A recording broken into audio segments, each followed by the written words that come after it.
पिछले कई सालों से आप इन्हें फिल्मों और टीवी शोज में देखते आ रहे हैं। दूरदर्शन के सुपरहिट शो रहे चंद्रकांता में इनका निभाया क्रूर सिंह का किरदार भला कौन भुला सकता है। लेकिन फिर भी अखिलेंद्र मिश्रा को वो पहचान फिल्म इंडस्ट्री में नहीं मिल सकी जो उनके साथ या बराबर रहे कई दूसरे कलाकारों को मिली। अखिलेंद्र मिश्रा बिहार के छपरा जिले के रहने वाले हैं। 28 मार्च 1962 को इनका जन्म हुआ था। मूल रूप से इनका परिवार किसानों का परिवार है, लेकिन जब इनके पिता ने कस्टम विभाग में नौकरी करनी शुरू की तो इन्हें ट्रांसफर के चलते अलग अलग शहरों में अपने बीवी बच्चों के संग रहना पड़ा। 10 भाई बहनों में अखिलेंद्र मिश्रा सबसे छोटे हैं। अखिलेंद्र की शुरुआती पढ़ाई एक गुरुकुल में हुई थी।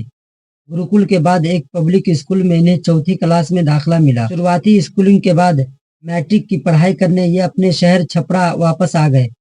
बाद में छपरा के ही राजेंद्र कॉलेज से इन्हें बीएससी पूरी की। क्योंकि अखिलेंद्र की मां चाहती थी कि ये इंजीनियर बने तो इन्होंने इंजीनियरिंग की तैयारी शुरू कर दी। इन्होंने इंजीनियरिंग करने के लिए कई इंट्रेंस एग्जाम भी दिए, लेकिन इन्हें सफलता नहीं मिल सकी और शायद इनकी किस्मत ने इन्हें इंजीनियर इसलिए नहीं बनने दिया क्योंकि आगे चलकर इन्हें अभिनय जगत में अपना नाम बनाना था। जब ये 8वीं क्लास में थे तो दशहरे की छुट्टियों में परिवार संग अपने गांव गए थे। इनके गांव में परंपरा थी कि हर साल दशहरा और दुर्गा पूजा के मौके पर एक भोजपुरी और एक हिंदी नाटक का आयोजन किया जाता था। एक दिन शाम के वक्त ये अपने भाइयों संग गांव के ही एक प्राइमरी स्कूल घूमने चले गए। इत्तेफाक से वहां गांव में हर साल दशहरे के मौके पर होने वाले नाटक का रिहर्सल चल रहा था। उस नाटक के डायरेक्टर ने जब अखिलेंद्र को देखा तो उसने इनसे पूछा कि क्या तुम एक्टिंग करना चाहोगे। दरअसल जिस नाटक में डायरेक्टर इन्हें लेना चाहता था वो बाल विवाह पर आधारित था। नाटक में लीड किरदार के लिए उन्हें एक छोटे लड़के की जरूरत थी।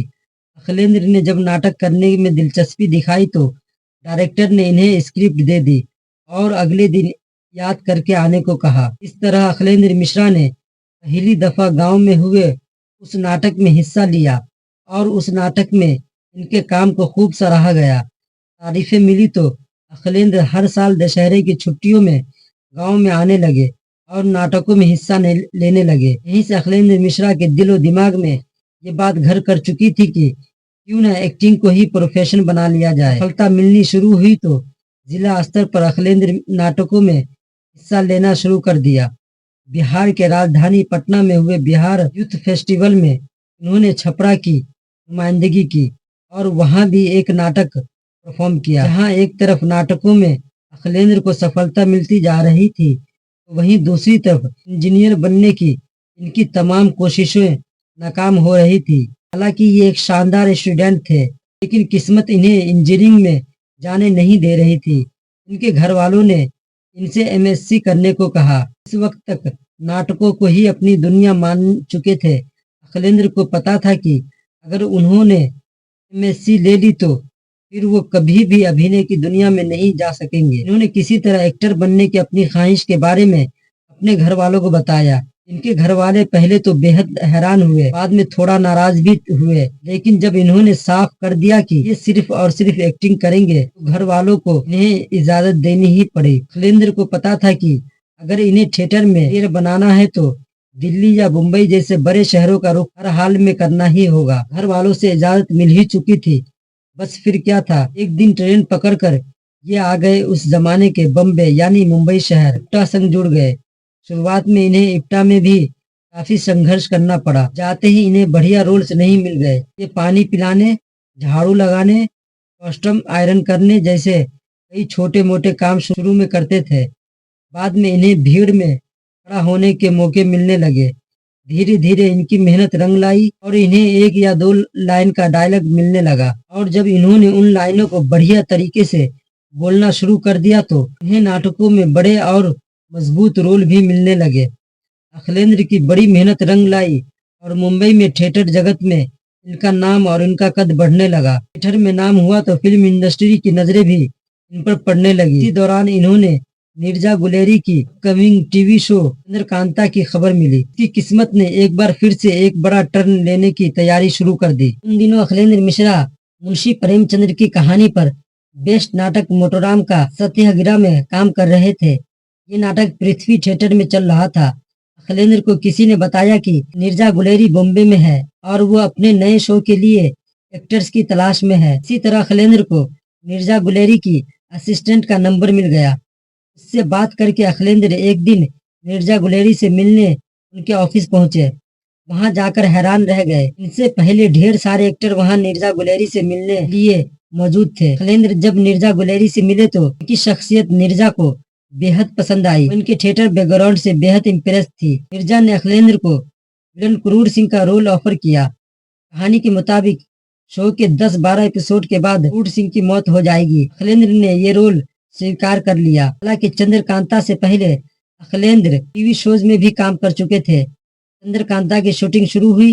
अखिलेंद्र ने पहले ही दिन नीरजा गुलेरी के सामने एक ऐसी बात कह दी जिसे कहने के लिए बड़े बड़े आर्टिस्ट सोच में पड़ जाते थे। पहले चंद्रकांता के क्रूर सिंह का किरदार का लुक एकदम अलग था। दिखने में वो क्रूर सिंह ही राजकुमार जैसा ही था। अखिलेंद्र को क्रूर सिंह के किरदार का ऐसा लुक सही नहीं लग रहा था। वो नीरजा गुलेरी के पास पहुंचे और उनसे बोले कि क्रूर सिंह का लुक बदलना बेहद जरूरी है। किरदार के मुताबिक लुक नहीं दिया गया तो मजा नहीं आएगा। नीरजा गुलेरी हैरान थी। उन्हें यकीन नहीं हो रहा था कि एक नया कलाकार उनसे ये बात कह रहा है। लेकिन काफी सोच विचार करने के बाद नीरजा को अखिलेंद्र की बात सही लगी। फिर मोटी मोटी मूछें और भयानक दिखने वाली भौं वाला क्रूर सिंह सामने आया। यहाँ आपको बताना भी जरूरी है कि क्रूर सिंह का गेटअप बदलने के बाद अखिलेंद्र को एक नई चिंता सताने लगी थी। दरअसल नए रूप वाले क्रूर सिंह की भौं और मूछें इतनी मोटी थी कि अखिलेंद्र का पूरा चेहरा उनमें छिप गया। अखिलेंद्र को आभास हुआ कि इस तरह उनके चेहरे को तो कोई पहचान ही नहीं पाएगा। लेकिन जल्द ही उन्हें इसका एक बड़ा सॉलिड एक्सप्रेशन भी मिल गया। चंद्रकांता के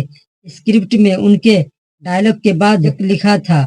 ये दरअसल एक साउंड इफेक्ट था जो इनके हर डायलॉग के बाद एडिटर को लगाना था। अखिलेंद्र ने इस यक को शो में अपने तकिया कलाम की तरह इस्तेमाल करना शुरू कर दिया। यही यक ही आगे चलकर यक्कू के तौर पर मशहूर हुआ था। हालांकि शुरू में नीरजा गुलेरी ने इनसे ये तकिया कलाम इस्तेमाल करने से मना किया था। नीरजा ने इनसे कहा था कि इसका मतलब अच्छा नहीं होता। लेकिन अखिलेंद्र के मनाने पर नीरजा मान गई। चंद्रकांता में बोलते तो यक्का थे लेकिन बच्चों ने इसे यक्कू के नाम से। अखिलेंद्र जब छपरा से मुंबई आए थे तो इनके घर वाले लोगों को बेहद ताना सुनने पड़े थे। लेकिन अखिलेंद्र को मिली कामयाबी ने हर आलोचक की बोलती बंद कर दी। चंद्रकांता ने अखिलेंद्र को पूरे भारत में पहचान दिला दिया था। कामयाबी ने अखिलेंद्र फिल्मों के दरवाजे भी खोल दिए। साल 1995 में आई सलमान खान की फिल्म वीर गति से अखिलेंद्र का फिल्मी सफर भी आखिरकार शुरू हो गया। इस फिल्म में अखिलेंद्र विलन के रोल में नजर आए थे। हालांकि इससे पहले धारावी, बेदर्दी जैसी कुछ फिल्मों में ये छोटे छोटे किरदार भी निभा चुके थे। वीर गति फिल्म से जुड़ा एक रोचक किस्सा यूं है कि छपरा में अखिलेंद्र का पूरा परिवार उनकी ये पहली फिल्म देखने गया था। फिल्म के क्लाइमैक्स में जब सलमान खान अखिलेंद्र के किरदार का सेट को मारते पीटते हैं और आखिर में पेट्रोल में नहलाकर एक जलते घर में फेंक देते हैं तो ये सीन देखकर सिनेमा हॉल में बैठी अखिलेंद्र की मां रोने लगी। इसी तरह उनको समझाया बुझाया गया था। घटना के बाद अखिलेंद्र के पिता इनसे अक्सर कहा करते थे, तुम क्यों हमेशा विलन के रोल करते हो, अच्छे किरदार भी निभाया करो। हालांकि ऐसा हो न सका। अखिलेंद्र को अधिकतर निगेटिव रोल ही ऑफर, वो भी इन्हीं रोल्स को करते गए। फिल्म सरफरोश में अखिलेंद्र का निभाया मिर्ची सेठ का किरदार भी बेहद दमदार था और इत्तेफाक से ये भी एक नेगेटिव किरदार ही था। अखिलेंद्र की सबसे खास फिल्मों में से एक है लगान। लगान में अखिलेंद्र के किरदार का नाम अर्जुन था।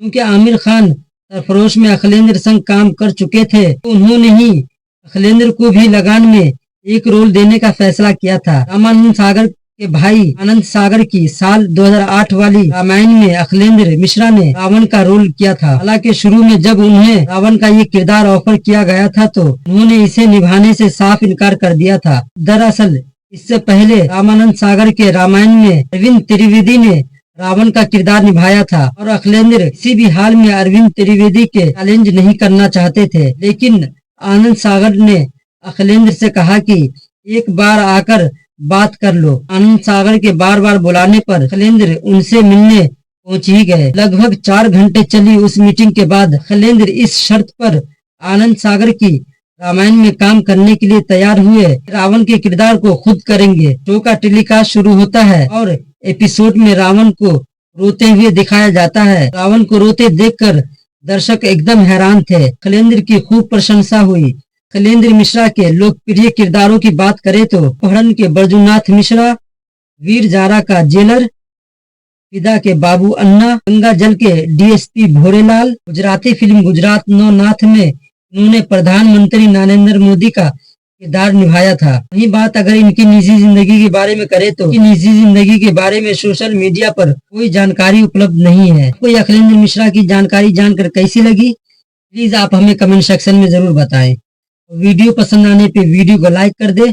हम आपके लिए ऐसी ही कुछ कंटेंट लाते रहते हैं, इसलिए आप हमारा भी चैनल सब्सक्राइब कर ले। जय हिंद, जय भारत।